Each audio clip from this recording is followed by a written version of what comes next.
No food. Mom collapsed, came the urgent message from my daughter, Lily. Since my divorce a year ago, my 7-year-old Lily had been living with my ex-wife, Susan.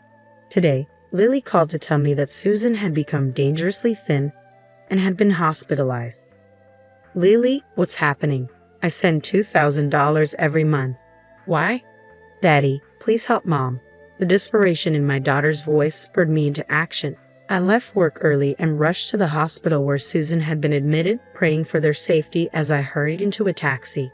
Upon arriving, I found my daughter in tears beside my mother-in-law. Susan lay in bed with her eyes closed, appearing to be asleep.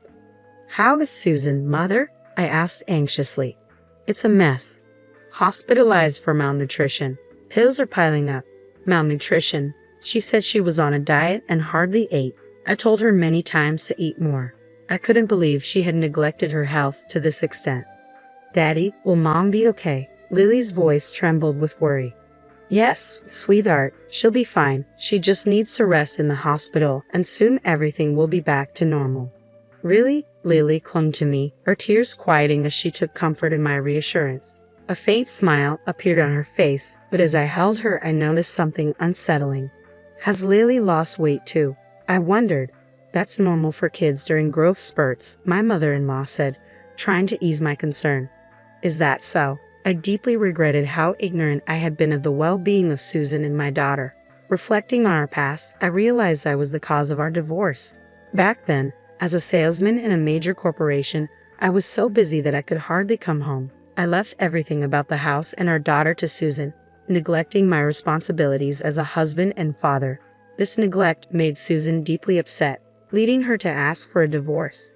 After the divorce, Susan and Lily moved back to her parents' home, where her father and stepmother lived. Her parents, who had married later in life, feared being alone in old age, so they welcomed Susan and Lily warmly despite Susan's worries about being a burden. Out of my own will, I sent them $2,000 every month, hoping they would live comfortably. Feeling responsible for our divorce, I decided to do everything I could to support them. Initially, our relationship after the divorce was not bad. We often contacted each other, and I kept up with news about my daughter, who had just started grade school. However, in the past 6 months, I had been so busy that I lost touch with my ex-wife. I couldn't help but wonder what had happened to Susan during this period. As I looked at Susan lying on the bed, emaciated, I was deep in thought, filled with regret and concern for her well-being. Isn't this a bit extreme for a diet? I wonder why she felt the need to lose so much weight. Well, who knows? Maybe she found someone she likes. She's still young, after all. James, you can go home. I'll take care of Susan. All right, I'll head home for today. Mother, it must be hard staying with her. How about Lily? She can come to my place. Ha! Really? I want to go, Lily said, happily squeezing my hand. My mother-in-law immediately responded, I'll take care of Lily here. You're busy with work, James, and she needs to go to school. But Lily says she wants to go. I can drop her off and pick her up from school. You're busy with work, and it's difficult for you to take care of her. Plus, you don't even have custody over her. Her reasoning left me at a loss for words. I see. In that case, when she wakes up, could you ask Susan if she'll let me take care of Lily while she's hospitalized? Regardless of what you say, she's still my daughter. Apologizing to my disappointed daughter, I bowed to my mother-in-law and left the room. Looking back, I regretted not insisting on taking Lily home with me right then. Several days passed since Susan was hospitalized. One evening, after work, I returned home to an unexpected sight. My daughter was there. Lily, did you come here all by yourself? Daddy, she said, looking up at me anxiously. Lily was dressed in the same worn-out clothes she had on at the hospital. A faded t-shirt, scuffed shoes, and her hair, clearly self-tied, was in disarray. It was the same discomfort I felt back in the hospital room.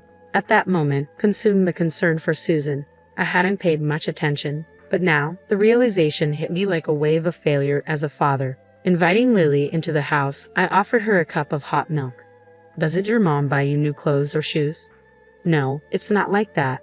Lily shook her head, seeming to struggle with her words as she looked down.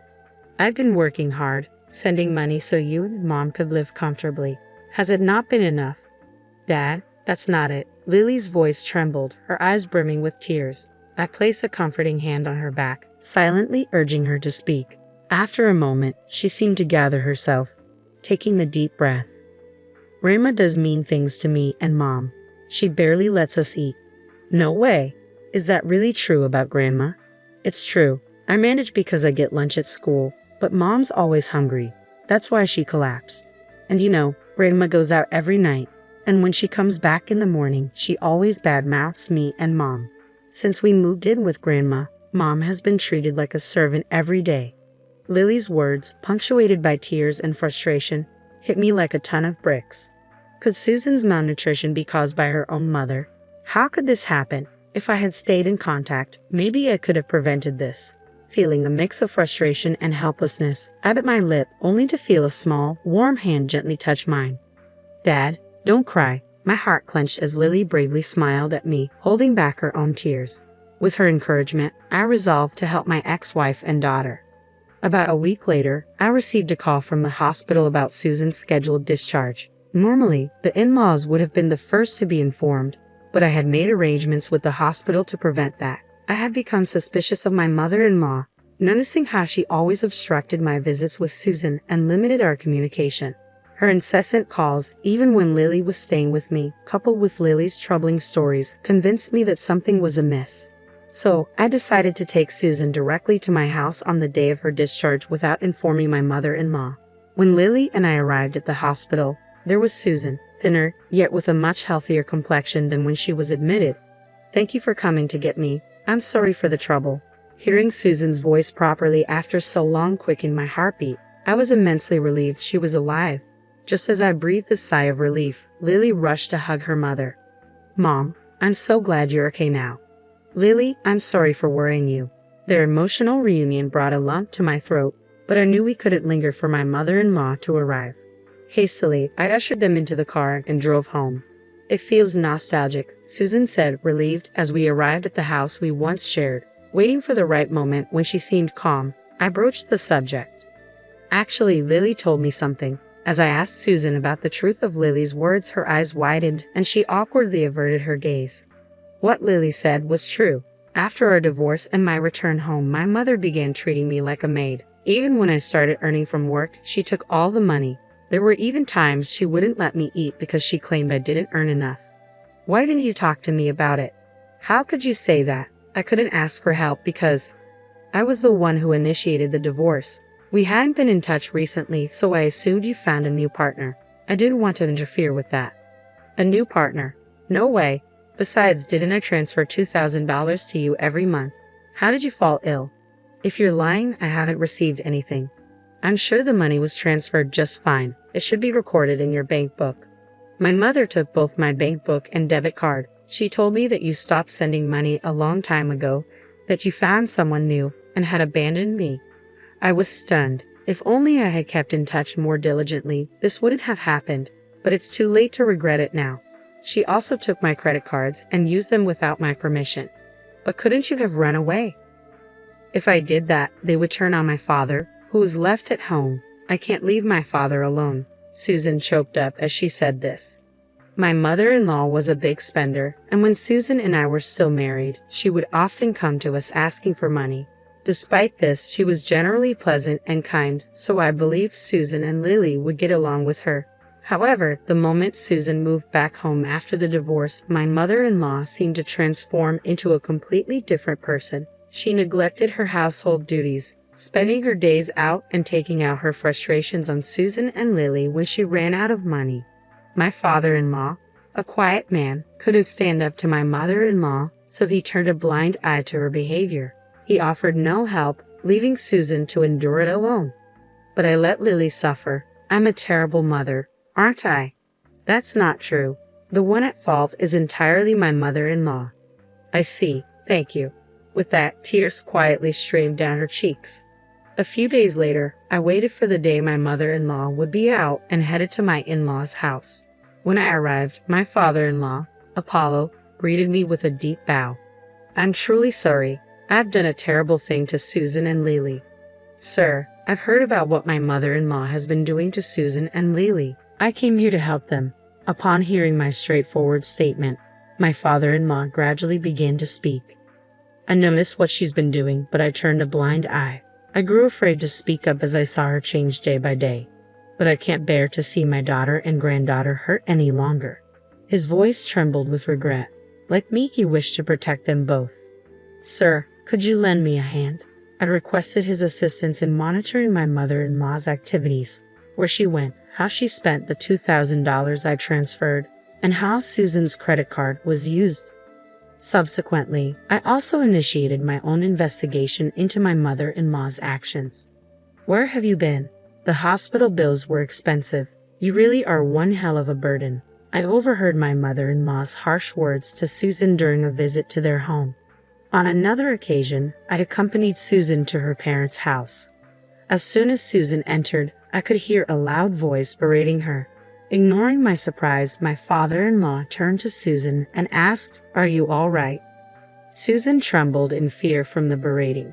Rubbing her back, I turned my gaze towards my mother-in-law, who froze for a moment before hastily greeting me. "Oh, welcome. What brings you here so unexpectedly?" I just dropped off little Lily at school and thought I could come over to discuss some matters regarding Susan and Lily without having Lily present. Hope I'm not intruding. Oh, a discussion about what, I wonder? As you can see, we're getting along quite nicely. Saying that, my mother-in-law tapped Susan's shoulder, to which Susan clearly showed her discomfort. Already seated on the living room sofa was my father-in-law. I pulled Susan close, sitting down nearby. I've been transferring money to Susan's account to help out even a little bit after our divorce. Is it true you were using up all the money? What? What money? I know nothing about it. Susan's probably trying to cover up her frivolous spending by blaming me. I wonder where the $2,000 every month is going. What a terrible daughter. As expected, my mother-in-law feigned ignorance, attempting to shift the blame onto my ex-wife. She likely thought she could evade responsibility, but I exchanged a glance with my father-in-law, who quietly nodded. The moment for retribution had arrived. That's odd. You mentioned that $2,000 every month, but you told Susan that I stopped sending money and had abandoned her and our daughter, right? My mother-in-law started trembling as I uttered those words. That's what I heard from Susan. I didn't have control of my bank books or cards. You took them all. I couldn't possibly know about it. Besides, you've been using my credit card too, haven't you? I've received the receipts. What exactly have you been using Susan's credit card and the $2,000 you receive every month for, mother-in-law? To her question, my mother-in-law shook her head, insisting she didn't know. Of course, we expected her to play dumb. In the midst of this, my father-in-law brought something out from the back of the room. Stop lying anymore. What do you mean? Do you suspect me as well? To my enraged mother-in-law, my father-in-law pulled out a few photos. So that's where you've been going every night. You seem to have a favorite host at the nightclub. It appears you've been having a grand time using James's money and Susan's credit card. How did you? My father-in-law and I looked into everything. Although we only had to follow you around since you were so careless, we figured out everything without much deep investigation. What's wrong with using my daughter's money? I should be allowed that much. Furthermore, it seems that wasn't enough money for you. You've been tricking money out of widowed men like my father, almost akin to marriage fraud, haven't you? Shut up. It's the victim's fault for being fooled. As we presented the evidence, my mother-in-law brazenly shrugged it off. I thought this man had money when I married him, but it turns out he didn't have much. Luckily, my daughter Susan has been a great contributor. Haha, men at the local senior centers are so easy. All it takes is a soft voice to have them smitten. Hearing this, my father-in-law's jaw dropped to the ground. Susan and I were at a loss for words. We're calling the police. No, anything but that. At the mention of the police, my mother-in-law turned pale, but I went ahead and called them. Why would you call the police? This isn't looking good for me. So you're aware that what you've done is wrong. Just don't call the cops. I apologize for everything. Forgive me. Judging from your attitude, it seems like you've done this before. Don't worry, we'll have the police conduct a thorough investigation. My mother-in-law, pale of face and shaking, was taken away by the police officers who arrived shortly after. Apparently, my mother-in-law was arrested on charges of marriage fraud, and it seems like several people were demanding repayment for their money. Naturally, my father-in-law divorced her. Furthermore, he sued her for the emotional distress inflicted on her family from her harassment. Susan also claimed $50,000 in damages for the misuse of her credit card. Of course, I'm also demanding the return of all the money I transferred. My mother-in-law, now behind bars, doesn't seem to have an easy life waiting for her when she's out. As for me, afterward, Susan, please marry me again. This time, I'll protect you and our daughter. I won't make you cry anymore. We had once stumbled through a misguided marriage, but this incident made me realize the true value of my ex-wife. Hearing my words, Susan cried, thanked me, and held my hand tightly. Now, our family is embarking on a fresh start. This time, I will safeguard this happiness with all my heart.